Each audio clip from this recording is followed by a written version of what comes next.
U.S. Secretary of State Antony Blinken met with the president of Egypt on Tuesday as he continued to press for a ceasefire deal between Israel and Hamas in the Gaza Strip. Blinken's meeting in Cairo followed talks with Israeli Prime Minister Benjamin Netanyahu a day earlier. Blinken said Netanyahu had accepted what the U.S. diplomat called a bridging proposal aimed at narrowing the gaps between the two sides after the talks last week paused without a breakthrough. U.S. officials have not spelled out how the current proposal differs from previous versions.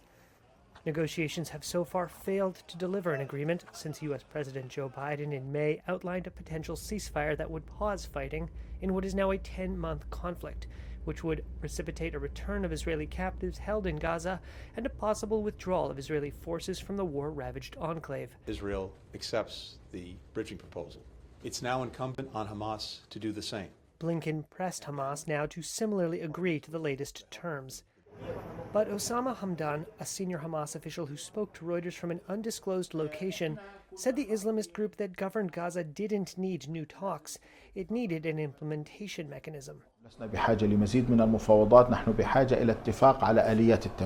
Hamdan said the new proposal was, quote, not what was presented to us and not what we agreed on, and accused the U.S. administration of, quote, giving in to the Israeli pressures and not the opposite. Meanwhile, fighting rages on in tiny, crowded Gaza. Israel's military campaign has killed at least 40,000 people since October, according to Palestinian health authorities.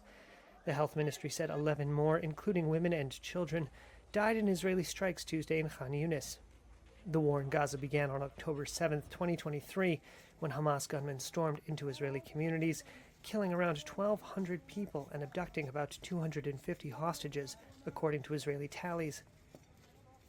On Tuesday, Israel's military said it had recovered the bodies of 6 of its hostages from southern Gaza. The army said that 109 hostages remained in the Palestinian territory. Israel believed around a third of them to be already dead. Those deaths include Avraham Munder, an elderly Israeli seized from a kibbutz on October 7th. My uncle was kidnapped from his house, from his home in kibbutz Nir Oz on that Saturday by Hamas terrorists. This happened October 7th. On October 8th, he was abandoned by his government. And on October 9th, he was abandoned by his government. And on October 10th, and this continuously went on until the day that he died. His nephew, Zahiro Shahar Moore, told Reuters that his uncle was abandoned by an Israeli government that refused to make the concessions that would have brought Avraham home alive. No one will want to live in a state that does not take care of its citizens, that betrays them and abandons them. Blinken has called the latest push for a deal probably the best, possibly the last opportunity to bring hostages home and pause the fighting.